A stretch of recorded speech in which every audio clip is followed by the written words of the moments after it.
Bom, então vamos lá. Hoje o nosso assunto é a respeito da carta argumentativa. Vocês já escreveram algumas cartas, inclusive eu até já as corrigi.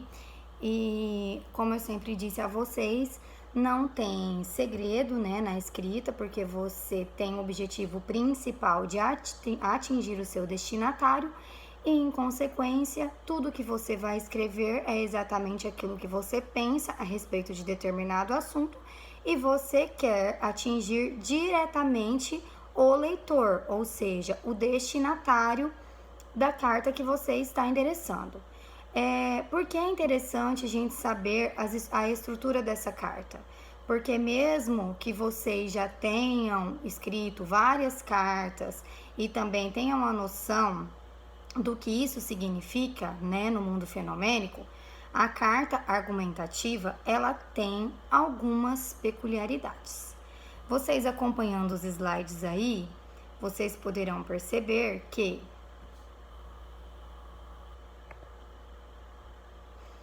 eu trouxe os aspectos gerais. Então está lá, letra A. Ela expressa a opinião do leitor sobre textos publicados em jornal ou revista. Por que ele está falando aqui sobre texto publicado em jornal ou revista? Porque geralmente a proposta ela vai trazer um assunto que esteja em evidência, né? A proposta de redação do vestibular não vai pedir para você escrever uma carta falando de algo que não seja uma preocupação mundial, uma preocupação, um assunto que esteja em evidência, um assunto que realmente é texto de vestibular, ou quando ele não traz alguma problemática evidente.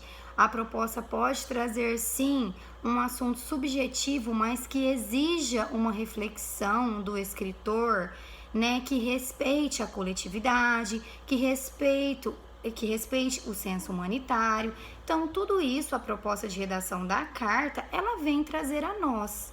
Então, não é simplesmente uma carta para você escrever como você está se sentindo hoje. Não, a proposta da carta, ela vai trazer um assunto carregado, né, de fundamentação teórica. O que eu quero dizer com isso? Esse assunto carregado, né, que a carta traz, ele está preocupado em saber a sua habilidade da escrita, mas não só isso, o seu domínio de conteúdo a respeito da carta que você vai escrever. Então tá aqui, a letra B. Tem intencionalidade persuasiva. Sua estrutura assemelha-se à carta pessoal.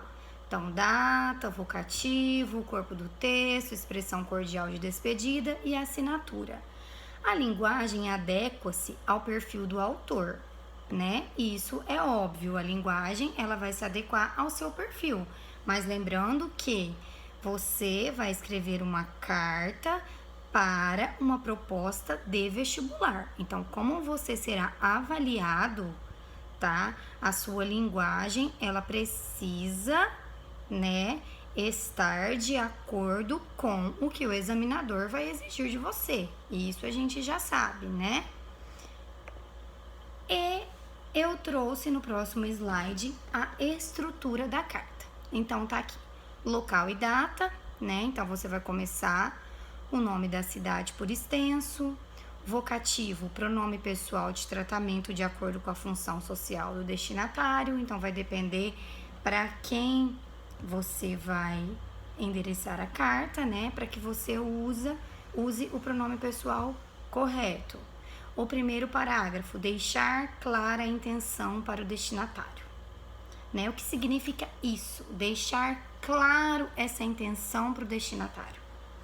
Isso significa que logo no primeiro parágrafo, você, assim como faz na introdução de um texto de modalidade dissertativa, você já vai deixar bem claro a respeito do que você quer tratar.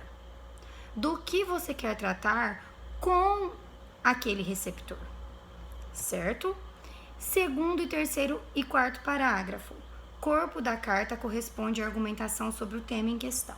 Aí vocês vão fazer aquilo que vocês já estão acostumados a fazer. O que é? exercitar a fundamentação nos próximos parágrafos, tá? E no 5º parágrafo, a reafirmação de intenção e propostas. Vocês viram que essa estrutura que eu peguei da carta, ela vem trazendo a carta em 5 parágrafos. Professora, mas eu preciso fazer a carta em 5 parágrafos? Não.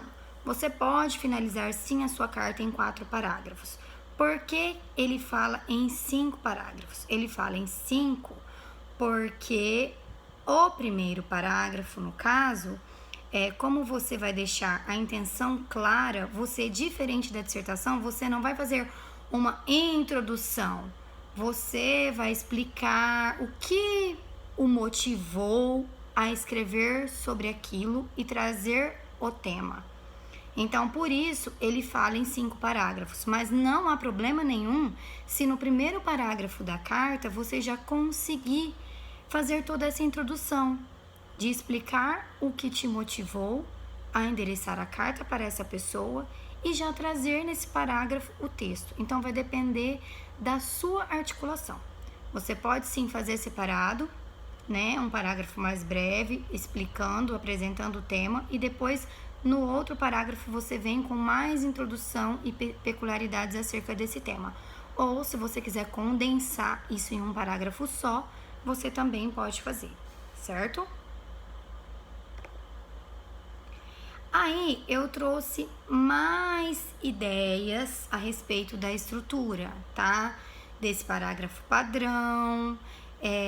Ele vem falando tudo para como você afasta essa margem à esquerda, assim como vocês já deixam aquele espaço para começar, entendeu? Ele fala também, ele vem falar do que você deve evitar, entendeu? Então é o que eu sempre falo para vocês: repetição desnecessária de palavras. Não comece períodos ou parágrafos com a mesma palavra, gírias ou termos muito rebuscados. O que ele quer dizer isso? Vai depender muito para quem você vai endereçar essa carta, né? Mas o termo muito rebuscado, exemplo, você vai endereçar uma carta a uma pessoa que não é jurista e você de repente utiliza termos jurídicos. Então você vai adequar o seu termo ao destinatário, tá? O termo que você vai se utilizar na sua carta vai ser um termo de fácil compreensão, tá? De preferência, né? No caso de propostas de vestibular, utilizar a linguagem coloquial à culta, né? O que vai transparecer ao corretor que você tem um domínio, né, mais apurado da linguagem, tá? Ele fala de excesso de advérbios terminados em mente, os clichês, né? Você pode mudar, ao invés de colocar o clichê, como você começa a sua dissertação, você começar diferente, entendeu? Essa carta. Porque você vai ter essa relação mais pessoal com o leitor. Então, a sua persuasão, ela também tem que trazer isso, essa intimidade maior que você terá com o leitor, tá? Aí, ele vem explicando certinho, tá? Na primeira linha da carta, na margem do parágrafo, aparecem o nome da cidade e a data na qual se escreve.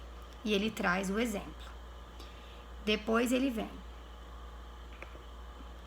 o vocativo inicial. Na linha de baixo, também na margem do parágrafo, há o termo por meio do qual se dirige ao leitor, geralmente marcado por vírgula. Aí ele vem falar que a escolha do vocativo vai depender, né, do destinatário. Aí ele vem trazer vários exemplos. Prezado senhor fulano, excelentíssimo senhora presidenta Dilma Rousseff, senhora presidenta, caro deputado ciclano, né? E aí ele vem trazer as especialidades da carta argumentativa, certo? Então aí vocês vão poder ter a ideia exatamente do que ele vem trazer para que essa carta saia, né, a melhor possível. E assim por diante, tá? Então, o que eu quero que vocês façam professora, mas a gente já fez carta que a gente assinou no final. Essa carta é a carta argumentativa. A carta argumentativa, ela é diferente de uma carta normal.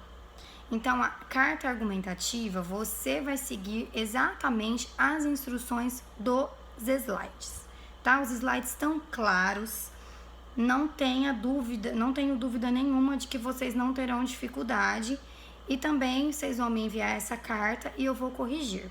Todos os slides serão carregados aqui, eu também vou colocar esses slides lá no e-mail que eu criei do Yahoo, tá? Mas eles estarão disponíveis aqui no WhatsApp para vocês, tá bom? A proposta que eu peguei é da UFO, da Universidade Federal de Uberlândia, né? E eu vou estar carregando a proposta também para vocês. E até o final da aula, se não der tempo, se quiserem até às 11h50, estarem me enviando ou no meu e-mail ou no e-mail Yahoo, tá? A única coisa que eu peço é para que digitem, porque as pessoas que eu estou corrigindo, que estão me enviando, já perceberam que eu estou fazendo as anotações logo embaixo da digitação de vocês. Para mim fica mais prático do que vocês tirarem fotos de prática, tá?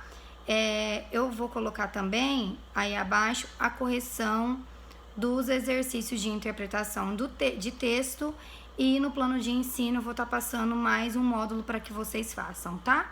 Um beijo a vocês, espero que eu tenha sido claro com relação à carta.